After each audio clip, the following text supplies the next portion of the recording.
नमस्कार दोस्तों, हम फिर आ गए हैं एक नए टॉपिक के साथ। आज का टॉपिक है भारत में एक कंपनी शुरू करने की प्रक्रिया, समय और लागत का विश्लेषण।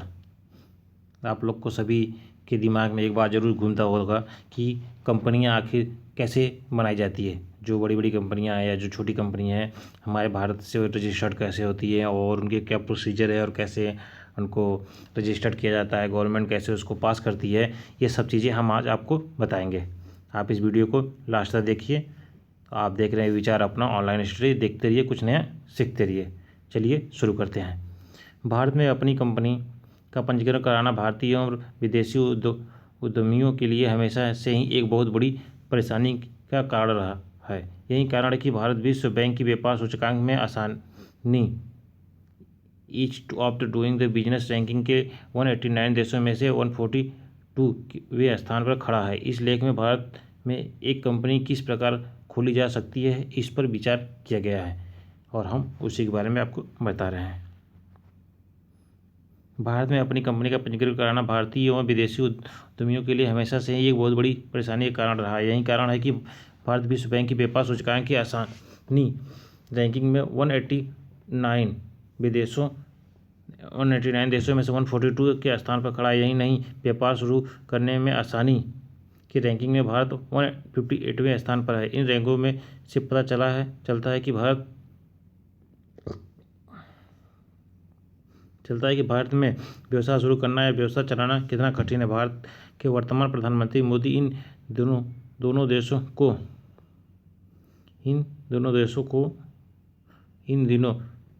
रैंकों को 50वें स्थान के भीतर लाना चाहते हैं। यही कारण है कि मोदी सरकार के सत्ता में आने के बाद जुलाई से सितंबर 2015 के बीच नई कंपनियों के रजिस्ट्रेशन में ज़बरदस्त उछाल आया है। सितंबर 2015 में यहाँ 6,864 कंपनियां रजिस्टर्ड हुई है। वहीं जुलाई से सितंबर के बीच 3 महीने में 20,000 से ज़्यादा नई कंपनियों का रजिस्टर्ड हुआ है। ऐसे में अब यह प्रश्न उठना लाजमी है कि आखिर भारत में एक नई कंपनी किस तरह से शुरू की जा सकती है, इसमें कितना समय लगेगा और कितने लागत आएगी। इस प्रकार के सभी प्रश्नों का उत्तर इस लेख में देने का प्रयास किया गया है।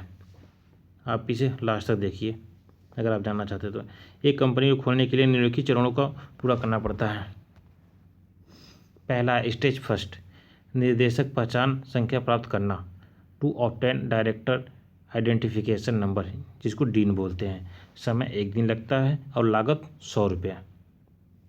कॉरपोरेट मामलों के मंत्रालय एमसीए की वेबसाइट पर एक आवेदन पत्र डीन 1 ऑनलाइन दाखिल करके निर्देशकों की प्रस्तावित निर्देश भारतीय या विदेशी एक पहचान संख्या अनिवार्य रूप से प्राप्त कर लेनी चाहिए। शुरू में एक काम चलाऊ संख्या जारी की जाती है, लेकिन पूरे दस्तावेजों की जांच के बाद लगभग 4 सप्ताह में एक अस्थायी निर्देशक पहचान संख्या मिल जाती है। एक प्राइवेट लिमिटेड कंपनी खोलने के लिए कम से कम 2 लोगों की ज़रूरत होती है। प्राइवेट लिमिटेड में कम से कम 2 डायरेक्टर और अधिक से अधिक 15 डायरेक्टर हो सकते हैं। इसमें कम से कम 2 शेयर होल्डर हो सकते हैं, जबकि आपको ज़्यादा से ज़्यादा 200 शेयर होल्डर रखने की इजाज़त कॉर्पोरेशन का अफेयर्स मंत्रालय एसीए देता है। स्टेज 2, डिजिटल हस्ताक्षर प्रमाण पत्र, जिसको बोलते हैं डीएससी प्रमाण पत्र। समय 3 दिन लगता है और इसके लागत खर्च कितने आते हैं? 1500 रुपया लगभग। कंपनी को अपने कामों को ऑनलाइन करने के लिए डिजिटल हस्ताक्षर प्रमाण पत्र प्राप्त कर लेना चाहिए। इसे किसी निजी एजेंसी जो कि कॉर्पोरेशन मामलों के मंत्रालय से मान्यता प्राप्त है, वे भी प्राप्त किया जा सकता है। कंपनी के निदेशकों को आदेश पत्र को पहचान और निवास प्रमाण पत्र के साथ इन एजेंसी के साथ पास जमा करना होता है। स्टेज 3, कंपनी का नामकरण। निर्देशकों को कंपनी का नाम कंपनी रजिस्टर के पास रजिस्टर करने के लिए कंपनी का नाम इस तरह से रखना चाहिए कि वह नाम पहले से ही किसी और कंपनी के नाम से दर्ज ना हो। इसलिए सावधानी के लिए कम से कम 4 या 5 वैकल्पिक नाम आवेदन पत्र में लिखे जाने चाहिए। समय कितना दिन लगता है? 3 दिन और लागत कितनी आती है? 50 रुपये। स्टेज 4, कंपनी के दस्तावेजों का मुद्रण या तो राज्य सरकार के खजाने या किसी वित्तीय बैंक से ही होने चाहिए। समय 1 दिन लगता है और लागत कितनी आती है? 1300 रुपये। जब कंपनी के सभी दस्तावेजों पर निर्देशकों के हस्ताक्षर हो जाते हैं तो फिर इन पर कंपनी के प्रमोटरों और ग्राहकों के हस्ताक्षर होने चाहिए। इन दस्तावेजों में कंपनी से जुड़ी सभी जानकारियाँ जैसे नाम, उसके उद्योग क्रियाएँ और शेयर्स धारकों की संख्या साफ साफ लिखी होनी चाहिए। स्टेज 5 कंपनी रजिस्टर के निगमन प्रमाण पत्र सर्टिफिकेट ऑफ द इनकॉर्पोरेशन को प्राप्त करना। समय लगता है 7 डेज और लागत आती है 14,100। कंपनियों को निम्नलिखित फॉर्म कॉर्पोरेशन मामलों के मंत्रालय की वेबसाइट पर जाकर भरने होंगे। फॉर्म 1, फॉर्म 18 और फॉर्म 32। इन फॉर्मों के साथ निर्देशक को ज्ञापक और लेख तथा संस्था के लेख की सत्यापित कॉपी भी फॉर्म 1 के साथ लगानी होगी। इस सभी दस्तावेजों की एक कॉपी कंपनी रजिस्टर्ड के पास भी जमा करानी होगी। पंजीकरण शुल्क रजिस्ट्रेशन फीस को कंपनी रजिस्टर को क्रेडिट कार्ड के माध्यम से या किसी बैंक के नकद भी जमा किया जा सकता है। कंपनियों के पंजीकरण शुल्क या निर्धारण कंपनियों की अधिकृत पूंजी के अनुसार किया जाता है। 1 लाख या उससे कम पूंजी के लिए पंजीकरण शुल्क 4,000 रुपये। यदि कंपनी को नॉमिनल शेयर कैपिटल 1 लाख रुपये से अधिक है तो 5 लाख रुपये तक के लिए अतिरिक्त फीस 300 रुपये है तथा 5 लाख रुपये से लेकर 10 लाख रुपये तक के लिए अतिरिक्त फीस 50 रुपये निर्धारित है। रजिस्ट्रार द्वारा कंपनी को पंजीकृत करते समय किए जाने वाला शुल्क। पहला, 1 लाख से अधिक और 5 लाख से कम की शेयर पूंजी के लिए 200 रुपये, 5 लाख या उससे अधिक और 25 लाख से कम की शेयर पूंजी के लिए 300 रुपये, 25 लाख या उससे अधिक के लिए शेयर पूंजी के लिए 500 रुपये। कंपनी शुरू में कितने रुपए की जरूरत होती है? कंपनी शुरू में कितने रुपए की जरूरत होती है? यदि आप प्राइवेट लिमिटेड कंपनी की शुरुआत करने चाह रहे हैं तो कैपिटल मनी के रूप वह राशि कुछ भी हो सकती है। हालांकि कंपनी शुरू करने के लिए सरकार को फीस के तौर पर कम से कम 1 लाख शेयर के रूप में देना अनिवार्य है। ये पैसे ऑथराइज्ड कैपिटल फीस के तौर पर कंपनी का रजिस्ट्रेशन कराने के दौरान देने होते हैं। वहीं कंपनी का रजिस्ट्रेशन कराने के दौरान आपके लिए कैपिटल इन्वेस्टमेंट से संबंधित कोई प्रूफ देना भी जरूरी नहीं है। स्टेज 6 अस्थायी खाता संख्या जिसको बोलते हैं परमानेंट अकाउंट नंबर प्राप्त करना। इसको नेशनल सिक्योरिटी डिपॉजिट लिमिटेड या किसी अधिकृत एजेंसी के द्वारा से भी प्राप्त किया जा सकता है। समय 7 दिन लगता है और लागत आती है 67 रुपीज़। स्टेप 7 टैक्स की खाता संख्या को प्राप्त करना। 7 दिन समय लगता है, 7 दिन, लागत आती है 57। आयकर अधिनियम की धारा 203A के तहत ऐसे सभी व्यक्तियों को जो कर जमा करते हैं या कर कटौती के लिए आवेदन करते हैं, इनके लिए 10 जमा करना अनिवार्य है।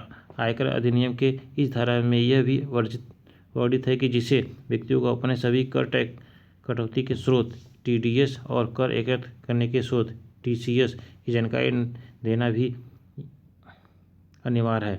10 अंकों को नंबर है जो कि उन लोगों को जारी किया जाता है जो कि या तो टैक्स को जमा करते हैं या टैक्स भरते हैं।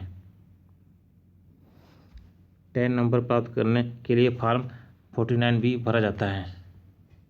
स्टेज 8 मूल्य वर्धित कर वैट के लिए वाणिज्यिकी कर कार्यालय में रजिस्ट्रेशन करना। समय 12 दिन, लागत 5,100। अप्रैल 1, 2015 से बिक्री कर फॉर्म की जगह अब टाइप की रजिस्ट्रेशन के लिए फॉर्म 101 का प्रयोग किया जाता है।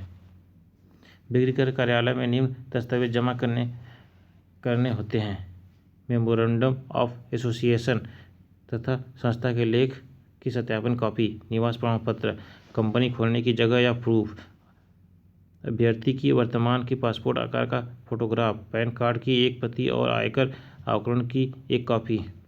यदि किराए के मकान में कंपनी खोली जा रही है तो मकान मालिक द्वारा जारी किया गया NOC अनापत्ति प्रमाण पत्र। भारतीय कंपनी अधिनियम के तहत कंपनी का रजिस्ट्रेशन नंबर का विवरण 1956, कंपनी के प्रधान कार्यालय का विवरण, कंपनी कर्म और अन्य प्रमाण पत्र। स्टेज 9 कर्मचारी भविष्य निधि संगठन के साथ पंजीकरण। समय 12 दिन, 0 लागत।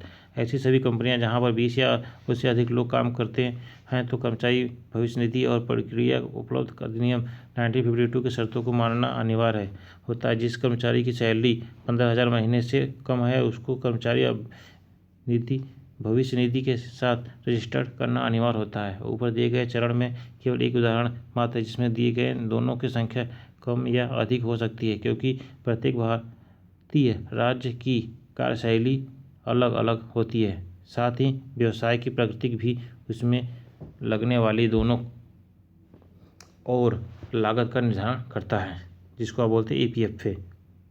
धन्यवाद हमारे वीडियो लास्ट तक देखने के लिए। अगर हमारा वीडियो आपको अच्छा लगा तो इसे लाइक करें, शेयर करें। अगर आप हमारे चैनल पर नए हो तो इसे सब्सक्राइब करना ना भूलें। मिलते हैं नेक्स्ट वीडियो, तब तक के लिए